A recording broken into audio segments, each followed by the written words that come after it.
How's it going, everybody? My name's Warner Fields with Fields of Profit. I'm a full-time mid-six-figure Amazon seller, and in today's video, I'm going to be talking about how I was able to sell sticks of deodorant for $20 each, making $5 profit per stick of deodorant. I'm going to go into the exact sourcing strategies that I used to find this product, how you can replicate it in your own business, and then what we even do with the inventory once we go ahead and buy it.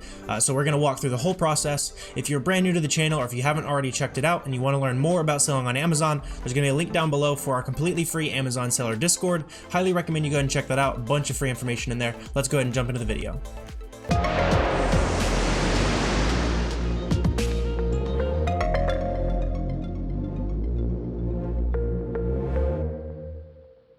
So jumping into Inventory Lab over here, just wanted to prove that this item did actually sell for the price that I'm talking about. So we're going to break down the exact item. Let's go ahead and open up this ASIN over here. You can see the exact breakdown of everything that went into this sale. I'll go ahead and move myself over here. You can see I was buying these as a 2-pack for $19. I paid an Amazon fee of $5.85, and then I paid an FBA fulfillment fee of about $3.50, and that entire fee covers the ability for Amazon to ship it into the customer for me, handle returns, handle customer service. So to me, that's definitely worth it. This was a 26% profit margin, 53% ROI. Pretty good flip here. Just to prove that I actually did sell this product, here's the proof. So now that we've talked about this item, let's go ahead and break down exactly how I was able to find this item. Now you can do the same thing for yourself. For me, I found this item using Tactical Arbitrage. I know a lot of you are probably familiar with this tool. If you're not, there's a bunch of videos on my channel. You can continue to familiarize yourself with this. But I found this particular item on a coupon deal from Walgreens. So the way that I would go ahead and source those items is I would look for a good sale. So in this case, we're going to look at Walgreens because that's where I found that deodorant beforehand. In this case, we got buy 2 get the 3rd free skincare. Seems like a pretty good deal to me. So from here, we can go ahead and grab the URL up here. It looks like we've got 2,000 items that are essentially 33% off. Bunch of potential profit is sitting in this list for us, but we need to go ahead and plug it into Tactical Arbitrage, and Tactical Arbitrage is going to be able to include that sale, right? So we're plugging in Walgreens here. We grabbed that link because this is all of these products here. We're going to throw that back into Tactical Arbitrage under the category section. Start page is 1. We can scroll down to the bottom here and figure out start page 20, it looks like, is the end of our list here. So start page 20, or last page 20, sorry. And then down here in the source price adjustments, now we've got a 33% discount, right? But we also want to see if we've got any other coupons at all. So I'm going to go ahead and let's just go ahead and add some of this to cart. We got 12 of this. See what it looks like in the cart. We'll go ahead and check it out. So it looks like we can get 12 of these at a time, and we are actually able to apply this coupon here, Beauty 25, which is going to get us another 25% off. So this seems like a very, very good deal to me. So this discount blank, we have one box, right? We've got discount, we've got cash back, and we've got gift card percentage back. In order to figure out the store discount, you don't want to combine, so you can't just do 33 plus 28. It's not 58% off, right? So we got 33% off now. So what we're going to do is we're going to go over to the calculator. See, I was doing my math beforehand, but now we've got 1 times 0.66, right? That's 33% off. And then we're going to do this times 0.75 because it's 25% off of that price. So we're paying essentially half of, we're getting that whole category half off. So now we've got 50 here. Our cash back, we're going to go ahead and check cash back monitor. Got Walgreens pulled up here. We're looking for honey. If you're not familiar with cash back monitor, it's a great way to maximize your cash back. You can decide for yourself if it's worth it at scale to really figure out exactly, use a ton of different cashback services. It's probably worth it to just use 1 or 2. I use 3 or 4, up to you. In this case, I would go ahead and use Honey. I also like to use Top Cashback. I use Mr. Rebates from time to time. Hoopla and then Rakuten is the obvious one. Those are the ones I kind of stick to. I guess that's 5. I don't use all of those very often, but we're going to go back over here to Walgreens. We got that 25% off confirmed. We've got 4% cash back from Honey, plus our 1% from our credit card. So we got 5% sitting in here ready to go. And my sales tax, just in case I have to pay sales tax on this item, I'm going to go ahead and estimate it at 7%. And then down here, I'll go ahead and briefly run through the filters for those of you who are not familiar with these filters. I'm going to be removing anything that's these settings. So for as far as rank goes, I'm going to be removing anything that's not selling very fast. I'm going to be removing items that are less than 2 sellers, more than 60, because if it's outside those range, it's either a private label product where there's only one seller and they control the listing, or if it's above 60, that's just a lot of competition. I prefer to use tactical arbitrage to find lower competition items, but I'm not against selling on listings with that many sellers. Just for specifically tactical arbitrage items, I kind of am. Right here, I'm removing items where Amazon is in stock. We don't want to compete with Amazon. A number of reviews less than 3, I don't want to look at it. If the rating is lower than 3, I don't want to look at it, because those products are going to be probably likely to get returned. Customers don't really like them. Remove products with an Amazon price less than $9 because it's difficult to make a profit there, and more than 200 because those can be some headaches as far as your expenses go. And then if you want to be extra safe, you can actually throw some extra filters in here. Like generally I look for items that are at least twice as expensive on Amazon as the source price, so you could throw in a 2 times store price there. I'm going to leave it off. You could also throw in a remove if Amazon's been in stock. I typically throw this on 50%. If they're not in stock all the time, sometimes those can be great opportunities. That's where I like to filter 50% sometimes. The rest of this, you're going to go ahead and throw in any of the costs you have to pay to prep your products, anything like that, and your shipping per your shipping per pound that you're paying.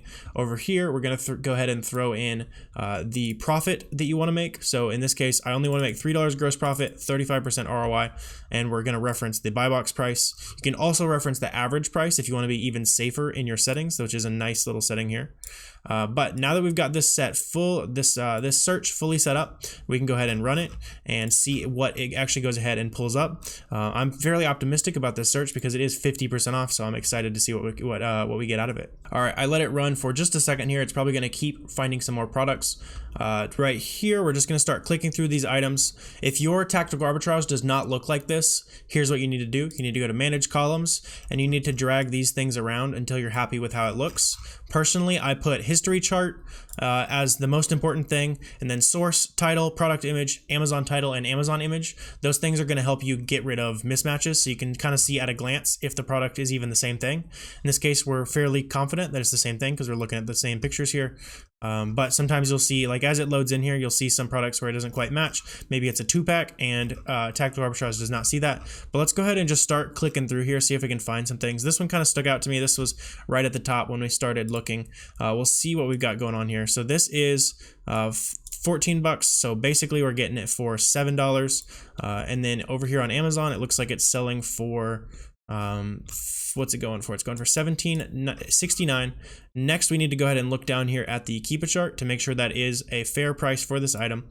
Make sure we're not buying it on a price spike. In this case, it looks pretty decent to me. It looks like I would need to be happy with the floor price of about $15. So when you're buying an item, you always want to be considerate of the price that it has sold for recently, the lowest price that it sold for recently, and make sure you're happy with buying the item at that price. In this case, we're going to go ahead and plug in 15 bucks here over on SellerAmp, and then our cost price, we can look at tactical arbitrage to see what our adjusted price is. It's going to be spit us out the price we're actually paying after all of our coupons and taxes and all that kind of stuff. So in this case, we're paying $7.03 per unit, and more and more stuff keeps loading in here. More stuff for us to look at. So we're going to go ahead and plug in $7.03. So if it does go all the way back down to $15, we're still making a 30% ROI. So in that case, I wouldn't buy a product if I knew that I was going to make a 30% ROI. But when you look at this chart, that's the lowest price, right? The average price is something we could also consider, which is $17.07. At the average price, we're making a 55% ROI. We're making a $4 profit almost. So this could be this could be some pretty good potential. This also includes shipping that SellerAmp automatically bakes into the cost here. If you pay, really expensive prep fees or anything like that, that wouldn't be included. So then if you paid, a prep center, it'd probably bring your costs up to like here. Your ROI goes a little bit lower. But if you're just doing your own prepping, like this seems like a great product. Like literally the first product we clicked on, we can go ahead and make sure it's the exact same thing. You want to read all of the sizes. You want to read what's written on the bottle to make sure everything's the same. Organic with rose hip, 25 milliliters. This looks exactly the same. Literally the first product we clicked on seems like a pretty solid buy. So now we're going to figure out how much of this we actually need to buy. It looks like in this case, it sells 131 times a month. Personally, looking at that, I don't even care about competitive sellers unless down here there's a ton of sellers on this listing. I would just buy 20. If the reason I'm going to buy 20 almost always is because when you send in 18 or more units to Amazon, they're less likely to split your shipment, which is going to save you on shipping costs as well as the time involved in prepping a split shipment. So I would just buy 20 units just looking at this. But if we want to calculate exactly how many units we need to buy here, we can look at the competitive sellers. It looks like there might be more competitive sellers than SellerAmp is showing us. So we can go ahead and check out the actual listing over here. We're going to filter by prime, and we're going to figure out how many sellers we're competing with. So we've got 1, 2, 3, 4, 5, 6, 7, 8, 9, 10. So 10 sellers. And the reason we're counting these guys as competitive and not these guys is because these guys are more than 2 or 3% outside the buy box. These guys are right at the buy box. So we're splitting these sales 10 ways, theoretically 11 ways. So if you want to get really precise with it, in this case, you'd be buying 13 units. In my opinion, some of those sellers are going to stock out. Some of those sellers just aren't going to get sales. Some of those sellers are going to be on back order. So it just makes sense to buy 20 here to meet that split shipment requirement. But if you want to get really precise with it, I guess you would buy 12 since you'd be the 11th seller on this listing. Personally, just go ahead and buy 20. It's going to sell. But if you want to be really, really cautious, you'd go ahead and buy 12 units of this times that 442 that you're making on this product. So you're making somewhere around $50 after 11 times or 12 times 450 here, $50 somewhere around there. Just ballparking these numbers, but all we did was set up a search, look at tactical arbitrage, click it the first item, and then just like that, we have an item that's going to make us $50 a month until this price returns back down. Maybe whether that's next week or next year, we're not really sure. We could go ahead and look at the all-time chart and kind of see where this item likes to hang out. So really, this item kind of hangs out at like $16. So maybe long-term, this item goes back to $16, but even then, you're still making 43% ROI. You're almost making $3 profit. Close enough to meet those goals. This seems like a pretty solid product that could last you quite a while, and we found it literally the first product. The next thing I want to talk about very briefly here, if you have never sent in a shipment to Amazon, now that we have found that product, we're going to go ahead and pretend that we're listing this product. We're going to go ahead and send this product into Amazon. We're going to let Amazon take care of all the order fulfillment. The reason we do ship it into Amazon is because they're going to do order fulfillment. They're going to take care of customer service. They're going to take care of returns. It's just way more scalable. So using Inventory Lab in this way is going to help us do that. So we're going to go ahead and go to list and prep. We punched in our ASIN. Here's the product. We've gone ahead and added it to our batch here. And now all we have to do is plug in some essential information. So I would have bought 20 of this. Our average cost per unit was the adjusted price of $7.03. We can make today our purchase date. We can go ahead and make Walgreens our supplier. We would probably have an expiration date on this one. You would find it on the bottle. If you don't find it on the bottle, you can find the expiration date of comparable products, estimate on the lower end just to keep Amazon happy there. I'm just going to go ahead and throw in a random expiration date just for the sake of the video. I'm not actually sending this product in, but after we go ahead and do that, I'm going to pick one of the prices up here. In this case, I'm just going to go ahead and match this price. We know that this item was selling for $17.69 over on Amazon, so we could go ahead and just start the price there. We're going to go ahead and press add to batch, and then my computer is going to freak out at me a little bit because I don't have my label printer hooked up. In order to use Inventory Lab, you will need a label printer. Let's see if I don't have a good example product around. I've got this old pack of Pokemon cards that I opened. But let's say you're sending in this pack of Pokemon cards, right?